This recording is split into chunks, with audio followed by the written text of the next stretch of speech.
Hello friend, Gurukul vision academy में आपका स्वागत है।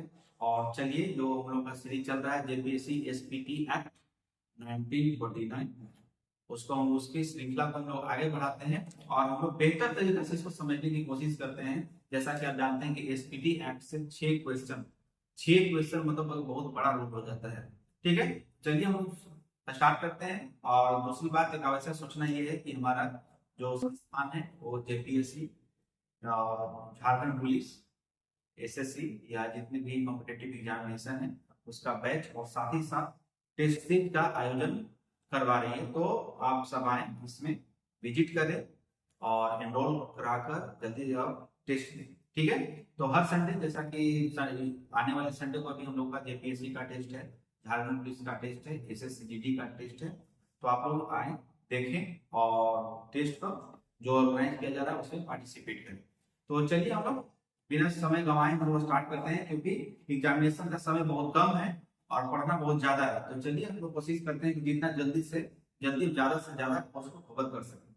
तो चलिए हम लोग, जैसा कि आगे पढ़ चुके हैं, ठीक है, आगे हम लोग पढ़ चुके हैं कि ऐतिहासिक पृष्ठभूमि तो हम लोग ऑलरेडी देख चुके हैं। ऐतिहासिक पृष्ठभूमि में क्या आया, कैसे आया, क्या हुआ। तो ऐतिहासिक पृष्ठभूमि हम लोग देख सकते हैं। आप लोग ना तो पीछे जो लेक्चर, जो 2 लेक्चर आप ऑलरेडी अपलोडेड है, तो उसमें आप लोग जाकर देखें और देखिए अगला का क्या है आपका। फिर देखिए पहाड़ी विद्रोह कैसे हुआ, संथाल विद्रोह कैसे हुआ, ये सब कुछ इसमें आपको बताया जा चुका है।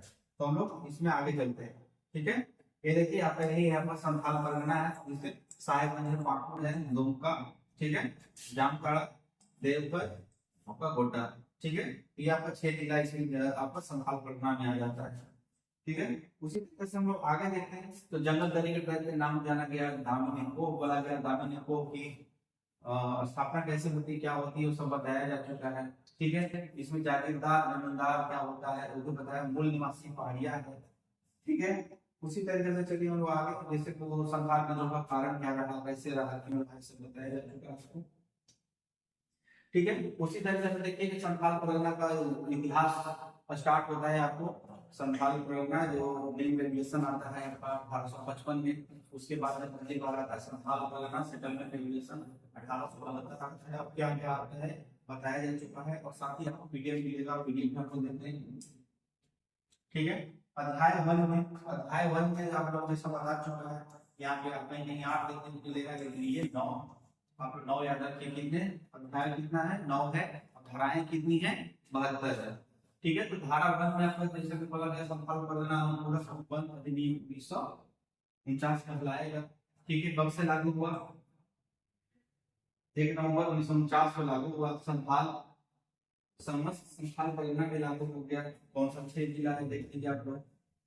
ठीक है, उसी तरीके से धारा 2 में अगर हम लोग देखें, धारा 2 में क्या है, विधान का स्थानीय विस्तार कैसे किया जाएगा, परिवर्तन का अधिकार किसके पास होगा, किस क्षेत्र, किसी क्षेत्र से वापसी का होगा, तो कौन सा करेगा, तो राज्य सरकार करेगी आपको। ठीक है, राज्य सरकार कब इसको लागू करेगी, किसी क्षेत्र में इसको लागू करना है, खत्म करना है, फिर से लागू करना है, किसके द्वारा किया गया है, तो राज्य सरकार के द्वारा किया गया है। धारा कौन सा है, धारा में है। धारा 4 में आपको परिभाषा दिया गया है। ठीक है, यानी कितने भी हम लोग आगे बढ़ते जाए, जैसे परिभाषा हो गया, आदिवासी किसे कहते हैं, अनुसूची ख में।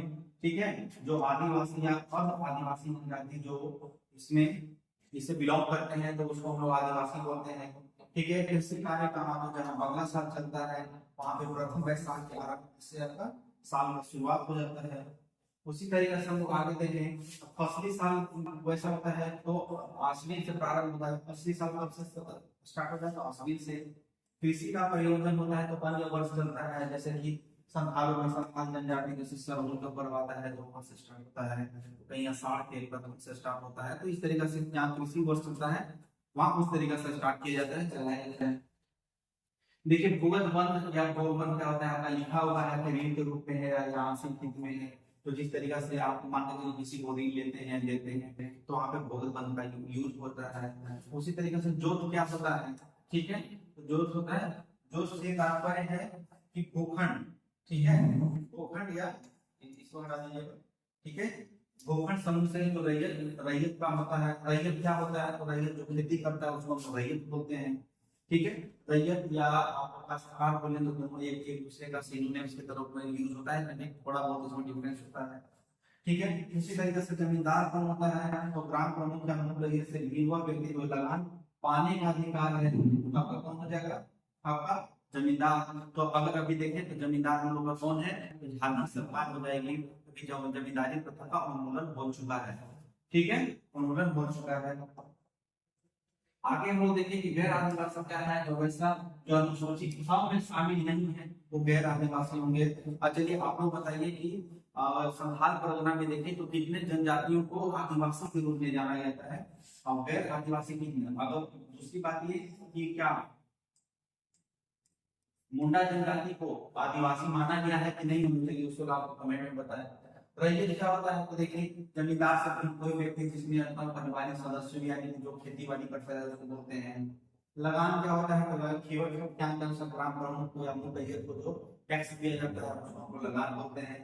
ठीक है। संथाल सिविल रूल्स के बारे में आपको कल बताया था, कब आया था, तो 1855 में आया था आपका। ठीक है। लगान की बंदोबस्ती दर का कौन तय करेगा, तो केवल खतियान लैंड ऑफ रिकॉर्ड्स, ठीक है, बोलते हैं। तो उसमें जो लिखित होगा उसी के अनुसार से बंदोबस्ती कर देगा। ये बंदोबस्ती कौन करेगी, तो सरकार करेगी। सरकार की तरफ से कौन करेगा, तो उपायुक्त महोदय करेंगे।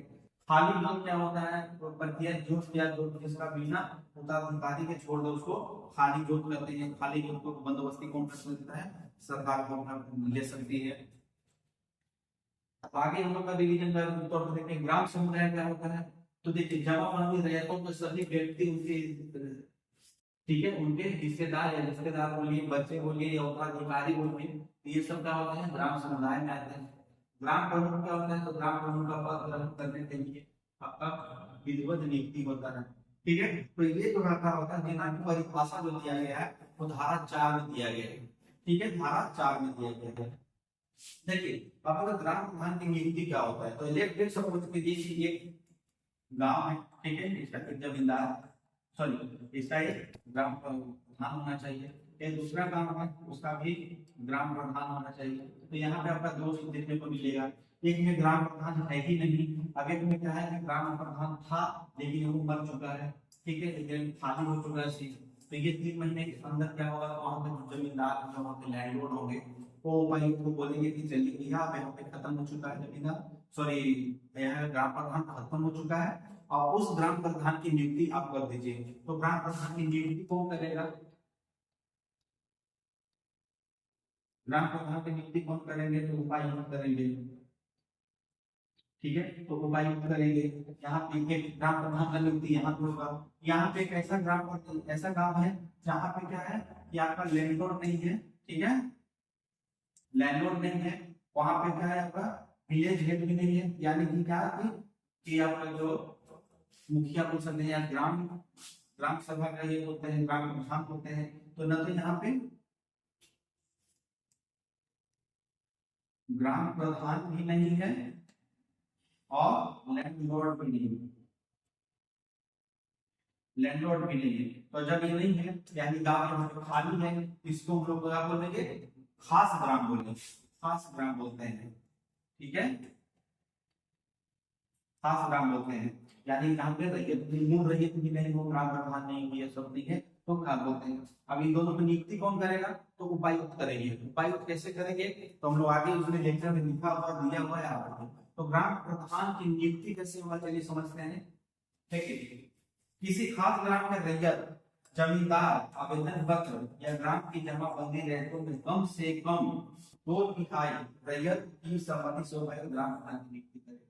मतलब क्या है, गांव, ठीक है, तो किसी गांव रैयत या जमींदार के आवेदन, यानी कि या तो रैयत या तो जमींदार आवेदन करेंगे और कम से कम ग्राम के जो जमाबंदी है, जो टैक्स देते हैं उसके कितना कितना परसेंट, कम से कम 2/3, ठीक है, 2/3 मेजोरिटी के अनुसार एक आवेदन पत्र किसको दिया जाएगा, तो उपायुक्त को दिया जाएगा। ठीक है, उपायुक्त को दिया जाएगा और उपायुक्त क्या करेंगे, ग्राम प्रधान की नियुक्ति करेंगे, ग्राम प्रधान की नियुक्ति करेंगे। तो धारा 5 क्या है, तो ग्राम प्रधान की नियुक्ति। अगर क्वेश्चन ऐसे पूछेगा कि ग्राम प्रधान की नियुक्ति ऐसे पूछेगा, संथाल परगना अधिनियम, ठीक है, संथाल परगना यानी सीएमडी एक्ट, संथाल परगना अधिनियम के अंतर्गत ग्राम प्रधान की नियुक्ति निम्नलिखित में से किस धारा में प्रावधान किया गया है या दिया गया है? तो धारा 5 होगा। तो धारा 5 क्या हो जाएगा आपका? ग्राम प्रधान की नियुक्ति करेंगे। फिर ग्राम प्रधान की नियुक्ति का प्रतिवेदन क्या होगा? 6 महीने के ग्राम प्रधान का, यानी ग्राम प्रधान नहीं है, उसका नियुक्ति कहाँ से होगा? और अगर ग्राम प्रधान की मृत्यु हो जाती है, ठीक है, तो ग्राम प्रधान की नियुक्ति धारा 5, और अगर मृत्यु हो गई तो धारा 6। तो धारा 6 में क्या होगा कि ग्राम प्रधान मर जाता है तो ग्राम का जो जमींदार होगा इस घटना का आवेदन किसको देगा? आपका उपायुक्त महोदय को देगा। उपायुक्त महोदय क्या करेंगे कि ग्राम प्रधान की नियुक्ति करेंगे, ठीक है। तो 3 माह के अंदर देना पड़ेगा, ठीक है। जमींदार कितना महीना? 3 महीने के अंदर देगा। और फिर क्या होगा? नए ग्राम प्रधान की नियुक्ति होगी। नए ग्राम प्रधान की नियुक्ति होगी, कौन करेंगे? आपका उपायुक्त महोदय करेंगे। चलिए अगला पे आते हैं, धारा 7 में आते हैं कि धारा 7 का क्या होता है। तो ग्राम प्रधान की नियुक्ति कौन करेंगे? उपायुक्त महोदय। धारा 5 ग्राम प्रधान की नियुक्ति। धारा 6 ग्राम प्रधान अगर मर जाता है तो उसका मृत्यु का समाचार या प्रतिवेदन कौन देंगे? जो आपका जमींदार होंगे उपायुक्त को देंगे, और उपायुक्त या फिर ग्राम प्रधान की नियुक्ति करेंगे। धारा 6 और 7 का संबंध। धारा 7 में देखिए यहाँ पे क्या दिया गया है? ग्राम प्रधान की कबूलियत लिखा जाना या जमानत देना। मान के चलिए कि ग्राम प्रधान की नियुक्ति हो जाती है, उपायुक्त महोदय क्या करें? नियुक्ति करवाते हैं। नियुक्ति करवाने के बाद में क्या हुआ? तो जो ग्राम प्रधान होंगे, जो ग्राम प्रधान होगा उसको उपायुक्त के पास जाना पड़ेगा। उपायुक्त के पास जाना पड़ेगा। ये सब कुछ ये कि जब मुख्यमंत्री चुने जाते हैं तो मुख्यमंत्री को शपथ लेने के लिए राज्यपाल के पास जाना पड़ता है ना, राज्यपाल शपथ दिलाते हैं ना। तो उसी तरीके से यहाँ पे ग्राम प्रधान कहाँ जाएंगे? आपका उपायुक्त महोदय के पास जाएंगे। उपायुक्त यानी डीसी, जो डिस्ट्रिक्ट कलेक्टर होते हैं, वो क्या करेंगे? वहाँ पे कबूलियतनामा यानी कि एक मेमोरेंडम ऑफ अंडरस्टैंडिंग बना हुआ है, ठीक है। ये इसमें कुछ लिखा हुआ है, ठीक है ना।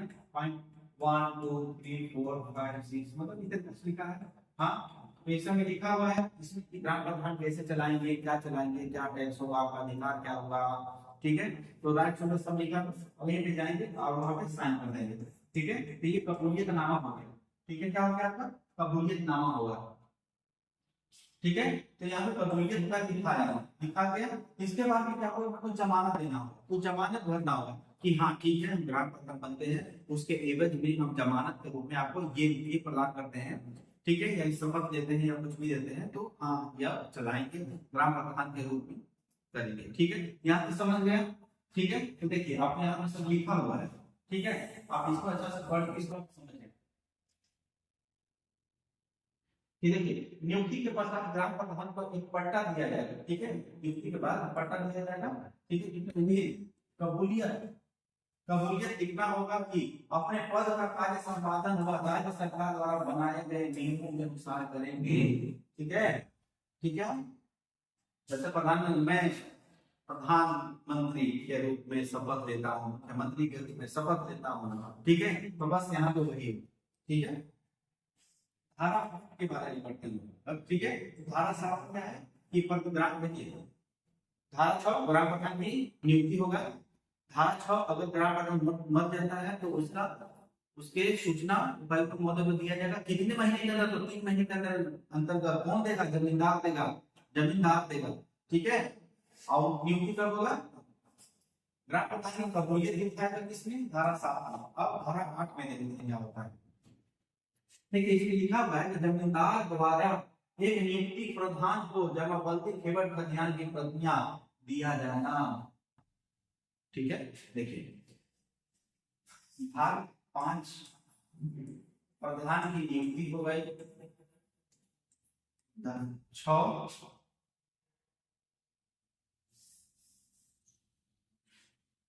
देखिए 5 में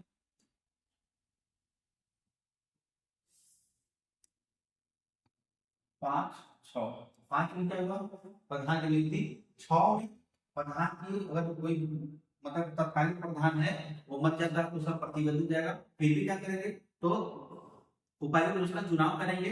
तो मान के चलिए कि दोनों में चुनाव हुआ, ठीक है। 7 में गए साथ में कबूलियत लिखा है तो जमानत देना होगा। 7 से 8 में जाएंगे, तो 8 में जाएंगे तो जब ये कबूलियत हो जाएगा, जब प्रधान बन जाएंगे से वो साइन कर देंगे, मतलब कि वो संवैधानिक रूप से वो बन जाते हैं। ठीक है, संवैधानिक रूप से ग्राम प्रधान बन जाते हैं। तो भाई पहले का जो भी लैंड रिकॉर्ड्स चाहिए तब ना वो कुछ भी अपना जानकारी के अनुसार अपना यही करेंगे, पंचायती करेंगे या जो कुछ भी करना वो करेंगे।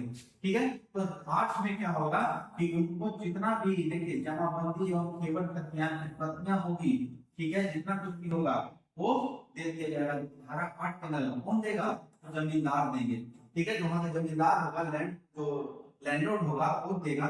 ठीक है, तो 5, 6, 7, 8 आप समझ लेंगे।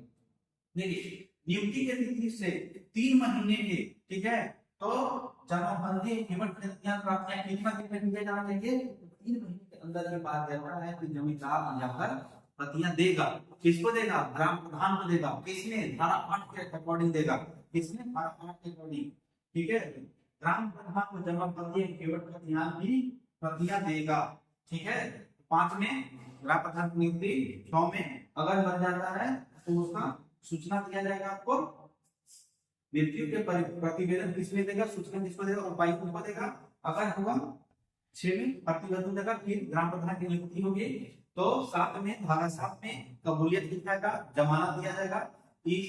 जब ग्राम प्रधान जिला से लौटेंगे गांव पे, ठीक है, गांव पे लौटेंगे तो जमींदार के द्वारा क्या दिया जाएगा? जो जितना भी डॉक्यूमेंट है, जो जमींदार मतलब ग्राम प्रधान को चलाने के लिए जो भी डॉक्यूमेंट चाहिए, वो डॉक्यूमेंट केवल प्रतियां जो कुछ भी होगा ग्राम प्रधान को मिल जाएगा धारा 8 के अकॉर्डिंग। अब धारा जब देखिए केवल प्रतियां मिल गया तो अब आगे का क्या होगा? देखिए, तो मान के चलिए कि एक आदमी है कोई,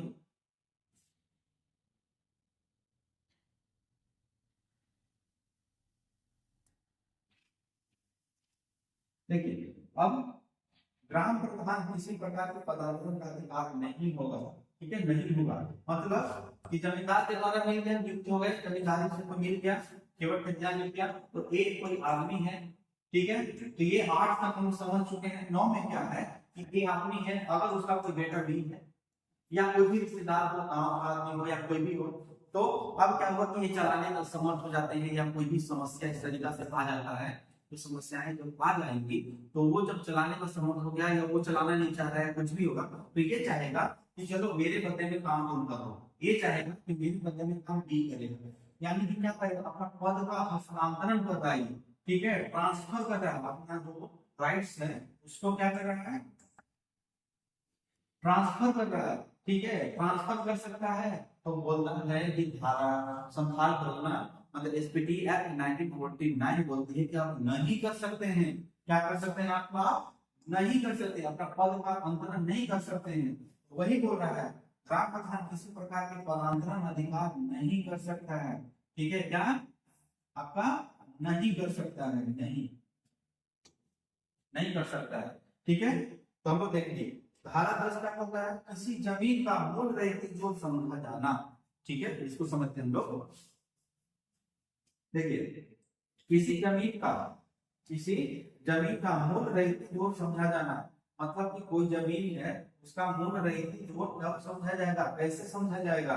तो देखिए उसमें क्या समझा जाएगा, इसको देखते हैं हम लोग कि किसी जमीन का मूल रहित जो समझा जाना, यानी कि जो बंजर भूमि है, ठीक है, बंजर भूमि को मूल रहित या सह रहित द्वारा आबाद लायक बनाई गई हो। ठीक है, वो प्रति जो तो मूल रहित या सह रहित अधिकार होगा।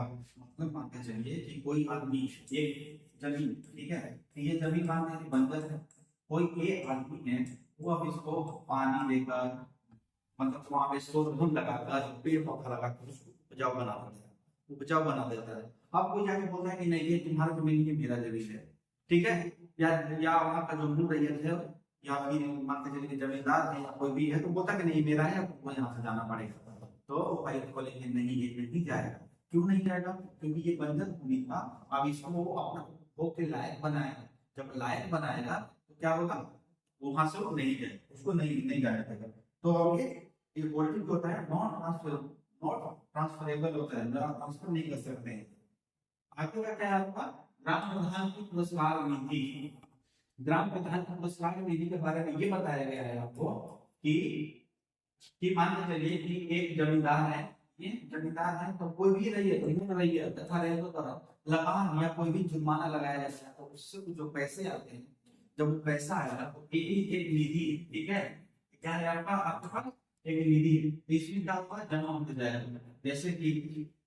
जैसे कि आप पीएम पीएम केयर फंड के नाम सुने हो, तो एक निधि है ना, एक निधि है ना, तो उसी तरह से ग्राम प्रधान के पास एक निधि आएगा, तो निधि आएगा, इसमें सारा पैसा जमा हो जाएगा।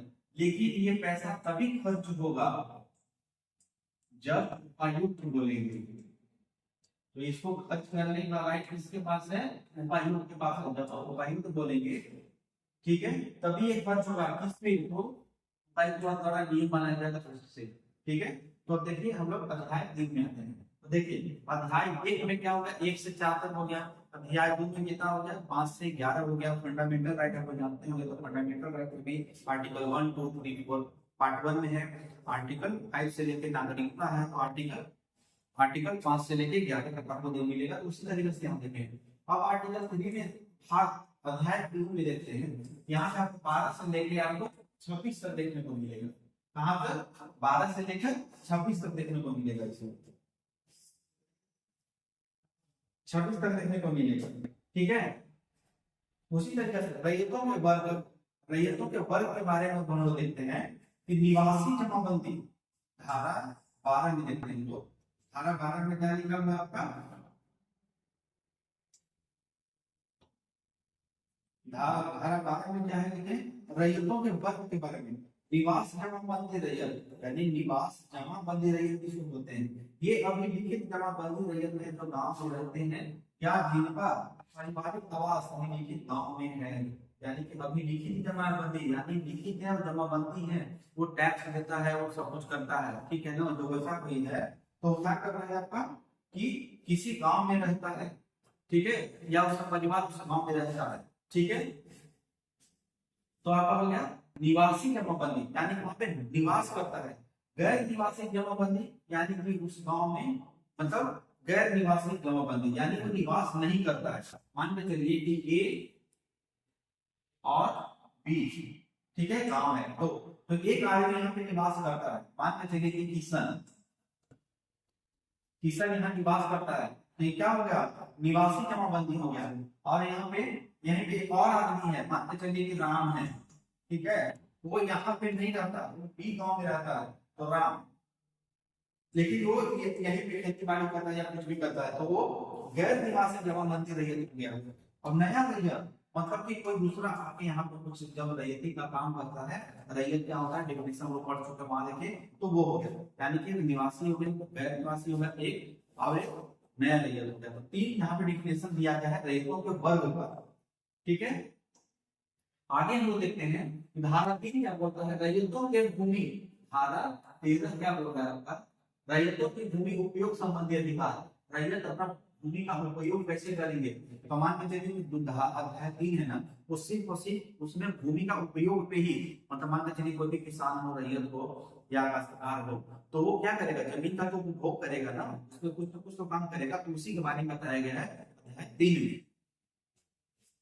तो देखिए रैयत उस भूमि का जो उसमें जोत में पड़ती है, जो उसमें जोत में पड़ती है, स्थानीय रीति रिवाज, ठीक है, स्थानीय रीति रिवाज या किसी अन्य रीति रिवाज से जो भूमि का मूल्य विशेष के रूप में नष्ट न करे, ठीक है, जिससे भूमि जोती पड़ने के अयोग्य न हो, उपयोग कर सकता है। मतलब बोल रहा है कि अपने सांस्कृतिक, सामाजिक, राजनीतिक, आर्थिक रूप से उसका यूज करे, यानी कि सस्टेनेबल डेवलपमेंट गोल आपको समझ रहे हैं, तो सस्टेनेबल डेवलपमेंट, ठीक है, सतत विकास की अवधारणा को अपनाकर अगर कोई आदमी वहां पे खेती बाड़ी करना चाहता है तो करे, बस उसका नुकसान नहीं होना चाहिए, बस भारत 13 में यही बताया गया है, ठीक है।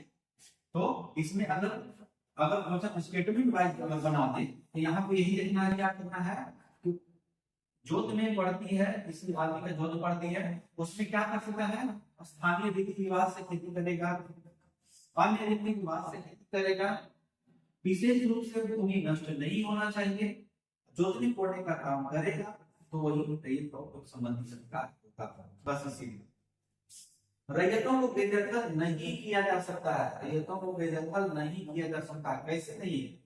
तो जमींदार द्वारा आयुक्त के बेदखली के आदेश पर रैयत को बेदखल नहीं किया जा सकता है। मतलब क्या है, देखिए पहले था ना जब अस्थायी बंदोबस्ती आया था, ठीक है, तो उसमें क्या था कि रैयत जमींदार को दे दिया गया था।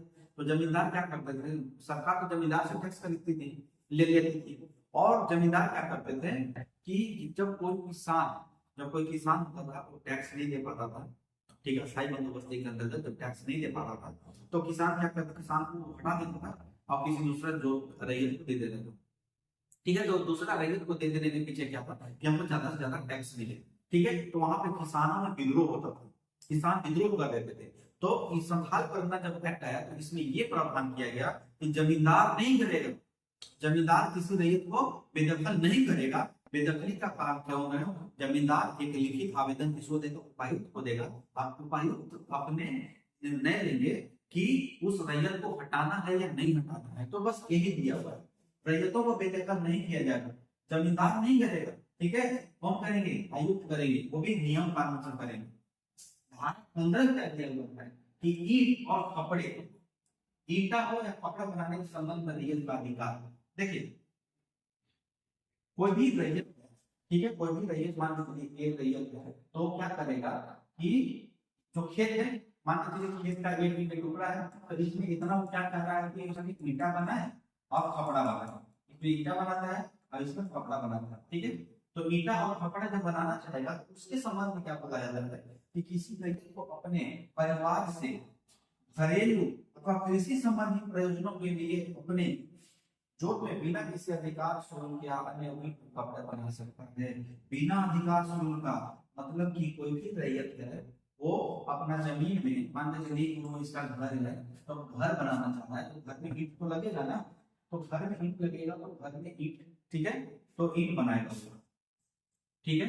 घर अगर बनाना है उसको तो ईंट जोड़ेगा वो, ठीक है, तो ईंट जोड़ेगा, ठीक है।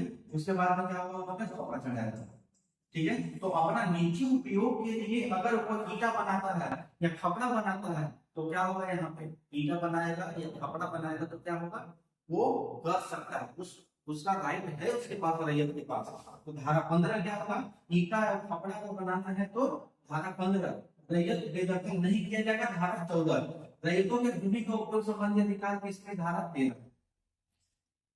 ठीक है। धारा 16 में आते हैं, इसमें क्या है कि जोत में अगर बांध बना है, अपने जोत में बांध बनाने एवं मछली तथा अन्य उत्पाद के उपयोग संबंधी रैयत अधिकार। मान लीजिए कोई भी रैयत बड़ी किसान होता है, खेत का उपयोग इसीलिए करता है ना अपना जीवनचर्या चलाने के लिए, उसमें उत्पादन करने के लिए। तो अब मान लीजिए कि जहाँ पे बंजर भूमि है या ऐसा भूमि है जहाँ पे खेती बाड़ी नहीं होगा, ठीक है, खेती बाड़ी नहीं हुआ, या नीचे मान लीजिए दोन जानते हैं ना, दोन टाण और दोन के बारे में जानते हैं। दोन क्या होता है कि मान लीजिए ये पठाने से तो ऊपर वाला क्षेत्र मान लीजिए इस तरीके से इसे, तो ये ऊपर वाला क्षेत्र है ना, इसको टाण बोलते हैं, इसको टाण बोलते हैं, इसको दोन बोलते हैं, ठीक है। तो मान लीजिए टाण से लगातार पानी आते रहेगा यहाँ से, तो पानी जब आते रहेगा तो क्या होगा, यहाँ पे बाढ़ आ जाएगा, ठीक है, यहाँ पे बाढ़ आएगा। तो बाढ़ आने के बाद में क्या होगा कि दूर में जितना भी फसल वो सारा नष्ट हो जाएगा। तो अब किसान क्या करेंगे, यहाँ पे बांध बना देंगे, यहाँ बांध बना के क्या कर देंगे, यहाँ पे जो भी पानी आ रहा है उसको रोक देगा, पानी रोक देगा तो पानी रुक जाएगा। तो उससे क्या फायदा हो जाता है किसान को कि इधर से जो दोन है, दोन में वो अच्छा फसल कर सकता है, यानी कि पानी के बहाव से जो फसल नष्ट हो जाती थी वो फसलें नष्ट नहीं होंगी, और जो फसलें नष्ट नहीं होंगी तो इधर पानी हो गया। तो मान के चलिए दिसंबर के समय में जब आप देखेंगे, दिसंबर के समय के बाद में क्या हो जाता है कि पानी खत्म हो जाने पे गेहूं की खेती नहीं होती या रबी कृषि नहीं होती। तो देखिए बांध बनाने का फायदा यहाँ पे क्या हो गया, आपका इधर में हो गया, आपका बांध बनना शुरू। तो अब क्या करेगा, अपना खेती को बचा लिया, तो अब क्या करेगा, देखिए यहाँ पे बांध बना सकता है ना। अब अगर बांध बन गया तो बांध में पानी भरेगा तो पानी से क्या हो जाएगा, मछली पैदा कर सकता है, मछली पैदा कर सकता है, उसको उत्पादन कर सकता है। अब इसमें क्या हुआ, देखिए यहाँ पे संबंधित रैयत अपना काम चलाएगा। तो देखिए इसको जीवनचर्या का एक डायमेंशन बना। देखिए ये कॉन्सेप्ट जो होता है ना वो मेंस राइटिंग में बहुत ज्यादा काम करता है। तो जब आप इसको समझे तो इस तरीके से इंटरकनेक्ट करके दूसरे से पढ़े तो बहुत अच्छा से समझ में आएगा।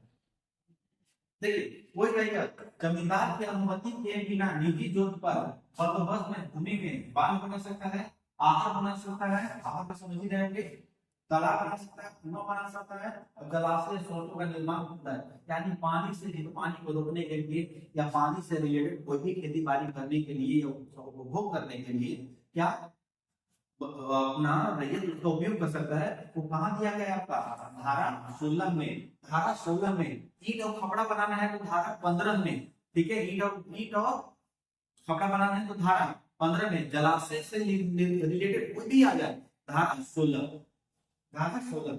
रैयत बिना शुल्क के जलाशय स्रोतों में मछली पालन या अन्य उत्पादन कर सकता है, ठीक है। यदि इस विवाद होता है कि खुदाई कर सकते हैं कि नहीं कर सकते हैं, तो उस कंडीशन में क्या होगा कि ये केस जाएगा उपायुक्त के पास, ठीक है। तो उपायुक्त के पास जाएगा, ये केस कहाँ जाएगा, उपायुक्त के पास। उपायुक्त के पास जाने के बाद में क्या हो सकता है आपका, उसी इसका निर्णय करेंगे ये क्या सही है क्या गलत है। जमींदार या लैंडलॉर्ड जो होता है वो इसमें नहीं कर सकता है। अब आप धारा 17 में जाते हैं, तो धारा 17 में क्या हो गया आपका कि अपनी निजी जो वृक्षों पर रैयत का अधिकार, ठीक है, जैसे वृक्षों में 500 का बांस फूल फल ये सब क्या कर सकता है, अधिकार है, तो वो इसको लगा सकता है, उसका काट के अपना भरण पोषण कर सकता है, ठीक है, प्रयोग कर सकता है, ठीक है। वृक्षों पर बिना शुल्क के लाभ जा सकता है, रेशम कीट का पालन कर सकता है, ठीक है, ये सब काम कर सकता है। तो धारा का 17 अपने जो किसी भूमि पर वृक्ष लगा सकता है, उद्यान लगा सकता है, बांस लगा सकता है, या उसे काट कर गिरा अपना उपयोग कर सकता है। तो यार हो गया क्या धारा 17 में। लेकिन याद रखिएगा जो महुआ का वृक्ष होगा ना, जो महुआ का वृक्ष होगा, इस देखते हैं वृक्ष नहीं काट सकता, परंतु रहेगा से जो वृक्ष नहीं काट सकता, यानी देखिए यहाँ पे महुआ कौन सा है, यहाँ पर महुआ, याद रखिए महुआ का जो वृक्ष है ना वो रैयत नहीं काट सकता। अगर महुआ का वृक्ष को काटना है तो वो क्या होगा, अनुमंडल पदाधिकारी एसडीओ महोदय से क्या लेना पड़ेगा, उसको सहमति लेना पड़ेगा, ठीक है, तभी वो काट सकता है, ठीक है। आगे देखते हैं 18। तो देखिए ईंट का निर्माण, खपड़ा का निर्माण, धारा कौन सा 15 या 16 बताइए, 15 या 16, देखिए यहाँ होगा 15 में, देखिए आपका 15 में क्या था, ईंट या कपड़े का बनाने का समस्त रैयत का अधिकार हो गया आपको। तो जब यहाँ पर देखिए 15 में ईटा बनाने का, ईटा कपड़ा और भवन का निर्माण कहाँ से कर लेगा, तो 18 में करेगा। यानी कि रैयत स्वयं अपने परिवार के घरेलू या योजनाओं के लिए कच्चा या पक्का मकान जो बनाता है तो उसमें बनाया दिया जा सकता है, रैयत उसमें बना सकता है, ठीक है, उसमें बना सकता है। ऐसा नहीं है कि उसको लैंडलॉर्ड रोकेगा, नहीं, जब रुकना होगा तो तो आपको लेटर देना होगा। तो याद कीजिए 15 में क्या था आपका, 15 में क्या था, एक बार हम जल्दी से रिकैप कर लेते हैं। देखिए अध्याय 3 में क्या, 12 में क्या था, मतलब कि इसमें रैयतों का वर्ग, निवासी कौन होगा, गैर निवासी कौन होगा, रैयत कौन होगा, नया रैयत कौन होगा, उसका डिफिनेशन दिया है, ठीक है। 13 में रैयतों द्वारा भूमि संबंधी उपयोग के बारे में बताया गया है, अधिकार क्या होगा उसका, ठीक है। 14 में रैयत को बेदखल नहीं कर सकते हैं जमींदार महोदय, करेंगे कौन, तो आपका उपायुक्त महोदय। 15 में ईटा और कपड़ा बनाने का अधिकार है रैयत को। आपका 16 में क्या होगा, बांध बनाना, जलाशय का निर्माण करना, मछली पालन करना, ये सब आपका कौन सी में हो गया, 16 में हो गया, ठीक है।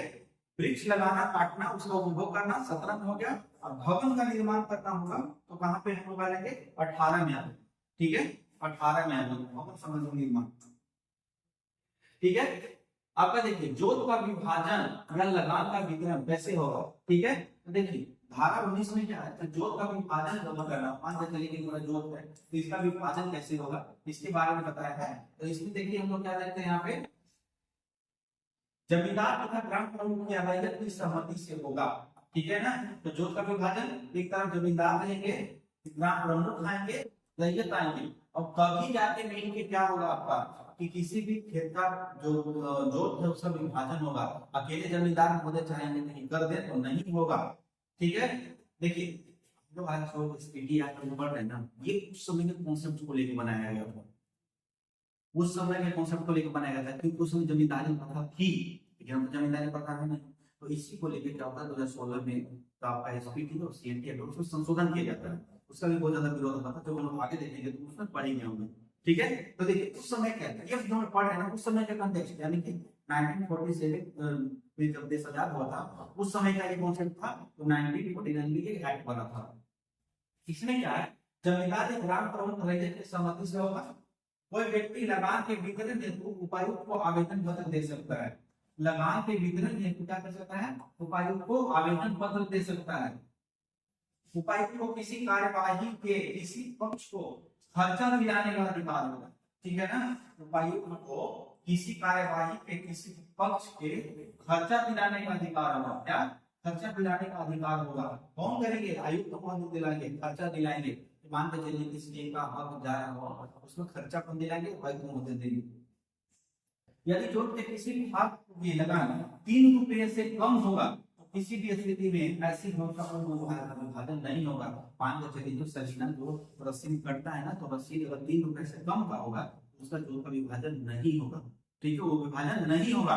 3 रुपया सड़क पूछ देगा कि एसपीटी एक्ट किस धारा में विभाजन संबंधी अधिकार या प्रावधान दिया गया है, तो आर्टिकल 19 में दिया गया है, धारा 19 में दिया गया है। धारा 19 में दिया गया है कि कितने रुपए से मिनिमम होने पे जोत का विभाजन नहीं किया जा सकता है।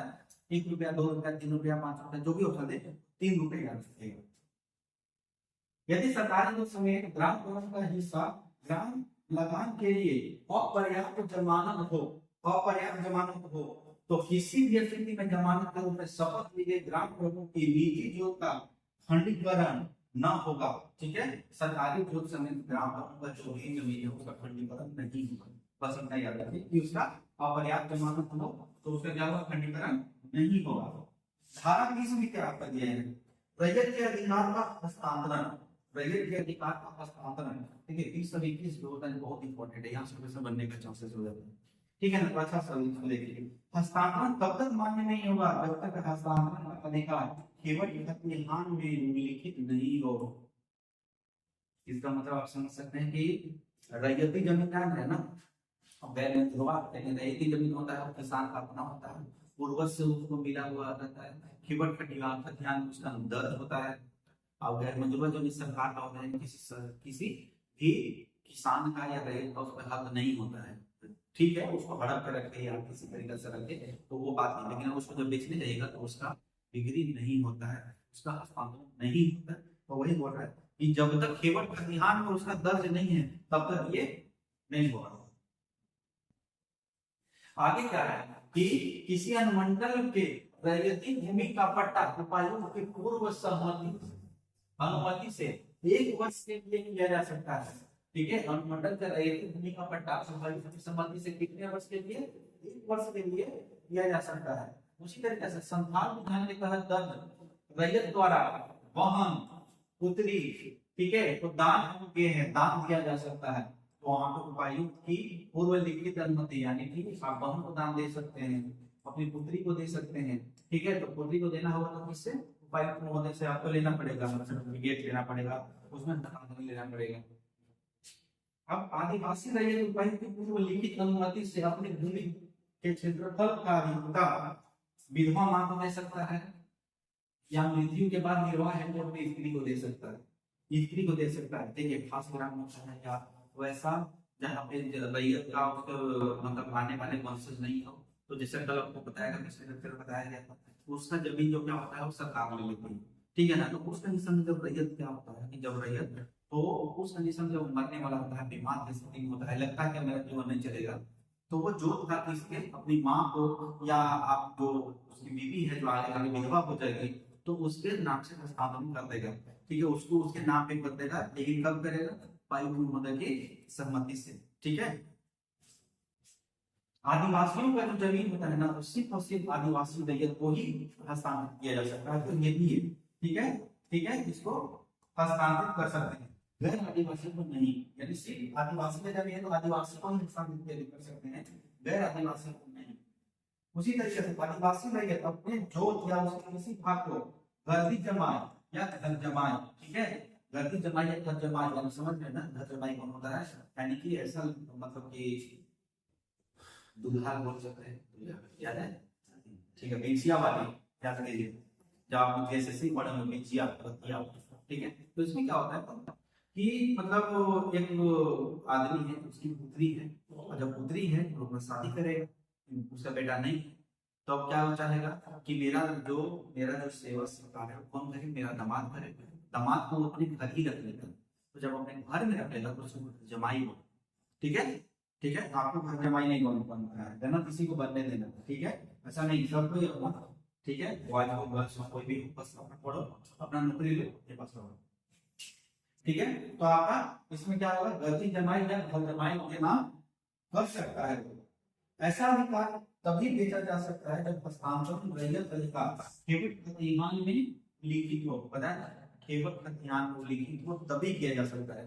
तो देखिए इसमें क्या हो गया आपका, 8वें धारा 3 में क्या हो गया कि कोई भी जो भूमि का हस्तांतरण होगा वो उपायुक्त के सहमति से होगा, पहला पॉइंट याद रखिएगा।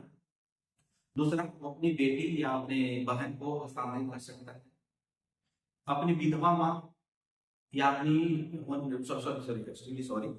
मां या अपनी विधवा जो होने वाली औरत है उसके नाम से हस्तांतरित कर सकता है, ठीक है, अपना मतलब कि घर जमाई को कर सकता है, ठीक है। छठा पॉइंट आपका हो गया, तो आदिवासी सिर्फ और सिर्फ आदिवासी को ही भूमि हस्तांतरण कर सकते हैं, गैर आदिवासियों को नहीं कर सकते हैं, ठीक है। तो आपका यही तरीका से, और ये चौथा ये है कि आप सभी कर सकते हैं जब उस भूमि का रिकॉर्ड आपका केवल खतियान में होगा तभी, ठीक है। देखिए जो धारा जो 20 और 21 बहुत इंपॉर्टेंट होता है, इसलिए इसको अच्छा सा हो जाता है। देखिए उपायुक्त अपने विवेक से हस्तांतरण लेने के निकाल सकता है, हस्तांतरित भूमि को रैयत या उसके उत्तराधिकारी को लौटा सकता है, उत्तराधिकारी को लौटा सकता है, मतलब उपायुक्त के पास है कि होता है ना कि जबरदस्ती घर जमाई बन गया, दर पे ससुर का टोटा दबा दिए, ठीक है, बेटा दबा दिए और बोले कि नहीं जबरदस्ती के साथ लिख दिए, लेकिन बाद में जाकर शिकायत कर दिए, शिकायत कर दिए तो उपायुक्त जगह ये ऐसा किया है, ठीक है। अब क्या हुआ कि उसका पद जो जो जमीन था उसका रिटर्न करके फिर से इसको दे दिया। इसके बाद क्या हुआ पता है, घर का नाटक था। देखिए धारा 21 में क्या है, गैर आदिवासी रैयत द्वारा रैयत भूमि का हस्तांतरण, ठीक है, यानी कि धारा 20 के अतिरिक्त जो भी हस्तांतरण होगा वो आर्टिकल 21 के अंतर्गत होगा, बस इतना याद रखना। राज्य सरकार द्वारा यथाविधि स्थापित भूमि बंधक रखने के वाले बैंक का, ठीक है, उपायुक्त द्वारा अभिस्वीकृत कृषि अनाज बोला का बिहार और उड़ीसा सरकारी समिति अधिनियम 1935 के अनुसार सोसाइटी को संथाल परगना कृषि रैयत को साथी से हस्तांतरण 6 वर्ष अधिक नहीं हुआ, मतलब मान लीजिए इसका करने का मतलब है कि मान लीजिए कि सरकार डिफरेंट प्रोजेक्ट चलाती है, ठीक है, जैसे मान लीजिए टाटा हो गया, अम्बानी हो गया, तो उनको एक जमीन चाहिए वहां पे कंपनी लगाए, ठीक है, तो धारा 20 हटा देंगे, उसके अंदर जो है उसके अतिरिक्त जो भी हस्तांतरण होगा, मान लीजिए इसमें क्या है कि किसी बैंक को देना है, जो भूमि बंद रखने के लिए किसी बैंक को देना है, ठीक है, अनाज बनाने के लिए बड़ा कंटेनर बनाना है, ठीक है, सिलोज बोलते हैं उसको, ठीक है, या मान लीजिए बिहार और सरकारी बंद करना हो किसी को या भी, ठीक है, इस रैयत को ही देना है तो आप सरकार उसको हस्तांतरित कर सकती है, ठीक है, हस्तांतरित कर सकती है, गैर आदिवासी उसका हस्तांतरण कर सकते हैं, लेकिन वो 6 वर्ष अवधि के लिए नहीं होगा, 6 वर्ष तक ही होगा। धारा 22 क्या है, रैयत द्वारा न्यास पर कृषि के लिए अस्थायी रूप से अपने क्षेत्र को दिया जाना, ठीक है, रैयत द्वारा न्यास पर कृषि के लिए, तो न्यास पर, ठीक है ना। तो देखिए धारा 20 और 21 में निहित किसी बात के रहते हुए विभिन्न परिस्थितियों में वो दे सकता है, किसको दे सकता है, देखिए 20 और 21 के अंतर्गत हम क्या करेंगे, यहाँ पद का जो था उसका हम मतलब कि स्थापित करती है, बेच दी है, जो कुछ कोई, लेकिन उसके अंतर्गत उसके अलावे जो बच जाता है ना, वो धारा 22 के अंतर्गत आ जाए, ठीक है।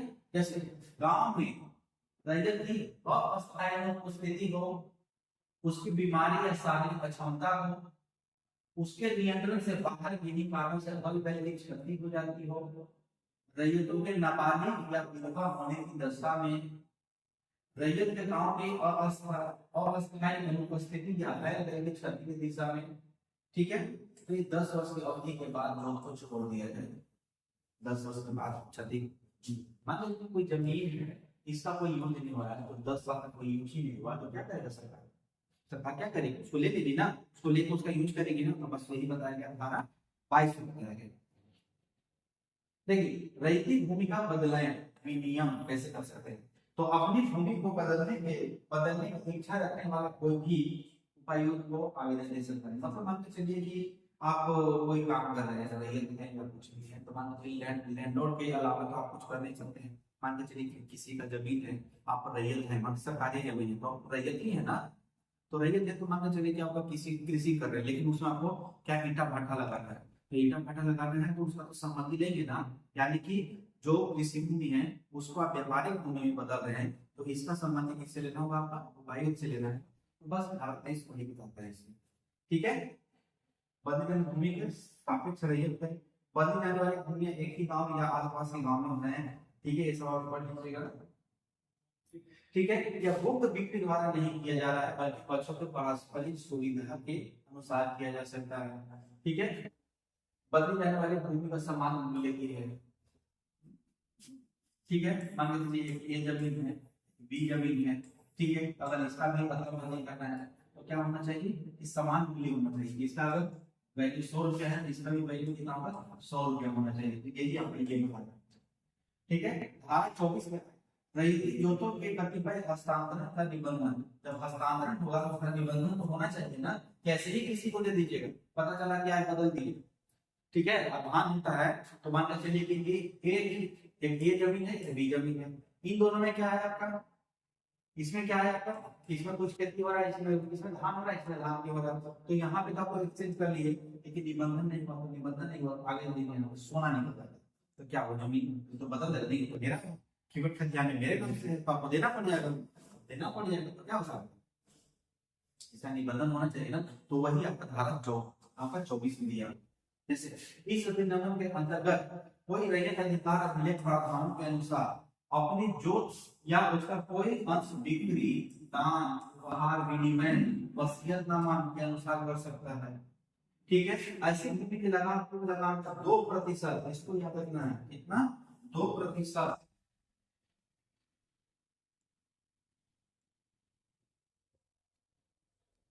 2% या 8 आने से कम या 50 रुपए से अधिक नहीं होगा। यानी कि 50 पैसा से अधिक और 50 रुपए के बीच में होना चाहिए, तभी ये ऐसा होगा, ठीक है। दान की स्थिति में दान करने वाले अपने 3 पुरुषों के पारिवारिक सदस्यों के बीच दान की प्रक्रिया को पूरा करेंगे निबंधन से, ठीक है। यानी कि मान के चलिए कि दादाजी हो गए, पापा हो गए और आप हो गए, ठीक है। आप हो गए तो यहाँ तक हस्तांतरण हो सकता है, ठीक है। 3 पुरुषों तक हो सकता है। देखिए यहाँ पे क्या है, धारा 24 का वास भूमि के कतिपय हस्तांतरणों का निबंधन, ठीक है। जब कोई आवासीय भूमि जिससे रैयत धारण करता है उसे वसीयतनामा के द्वारा हस्तांतरित किसी दूसरे व्यक्ति को किया जाता है, और दूसरा व्यक्ति उस स्वामी के निबंधन प्राप्त कर सकता है। मतलब भूमि का कतिपय हस्तांतरण का निबंधन, मान के चलिए कि हम एक ए व्यक्ति है, एक बी है, एक बी है, ये इसको हस्तांतरित करता है, तब हस्तांतरण का अधिकार ये हो जाएगा। यानी कि इसका जमीन होगा तो निबंधन उसको प्राप्त होगा। बस यही बताया गया इसे, ठीक है। तो फ्रेंड चलिए आज हम लोग अध्ययन 3 तक बढ़ चुके हैं, और कोशिश भी रहेगा कि जितना जल्दी से जल्दी आपको एसपीटी 1 से 2 दिन में खत्म करा दिया जाए। खत्म कराने के पीछे रीजन भी आप जान रहे हैं कि आनंद एग्जाम लिया जा रहा है, कैसे लिया जा रहा है, क्या लिया जा रहा है, तो आप ही समझ रहे होंगे। आपका प्रिपरेशन कितना होगा वो आप भी जान रहे हैं, और सरकार भी जान रही है। तो सरकार अपना एजेंडा पूरा करने के लिए छात्रों के करियर से जो खेल रही है वो तो सही ही कर रही है, अपने हिसाब से सही कर रही है। चलिए कर रहे हैं, लेकिन हम लोग का बस में जो है पढ़ना, तो पढ़े। तो हम लोग के पास जो आज से लेके अगर देखें तो 15 दिन बचा है, तो 15 दिन को आप ज्यादा से ज्यादा कितना, 15 दिन को 30 दिन बना सकते हैं, ठीक है ना। कहने वाला बात होता है तो 30 दिन मतलब 15 दिन 10 दिन बन जाता है।